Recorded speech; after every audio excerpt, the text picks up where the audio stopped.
Hello అండి, అందరికీ నమస్కారం. Welcome to MBTV veg food channel. ఈరోజు ఈవినింగ్ స్నాక్స్ అయితే పిల్లల కోసం మేము వెజ్ లాలీపాప్ చేశాను అనమాట. చాలా బాగుంది. ఎలా చేసాను, ఇంట్లో ఉన్న వాటితోనే చేశాను అనమాట.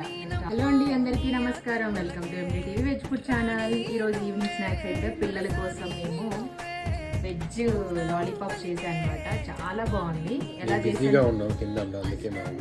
ఇంట్లో ఉన్న వాటితోనే చేశాను అనమాట. ఆలు, క్యారెట్ వాటితోటి సింపుల్ గా చేసుకోవచ్చు. టేస్ట్ మాత్రం చాలా బాగుంది. చూసాను, నేను వీడియో చూసినప్పుడు అయిపోయింది, ప్లేట్ అంతా ఖాళీ అయిపోయింది. కావాలంటే ఫుల్ వీడియో చూడండి, నేను చేశాను.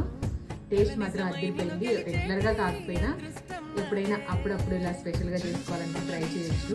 ఇంతకుముందు ఎక్కువ చేసేదాన్ని, ఇప్పుడు చాలా వరకు తగ్గించేసాను అనమాట. అది మంచూరియా పైన వేస్తారు కదా, అది కూడా బాగుంటుంది మమ్మీ. టమాటా పెచ్చప్ అంటే దీంట్లోనే 2-3 వెరైటీస్ ఉన్నాయి. ఆలు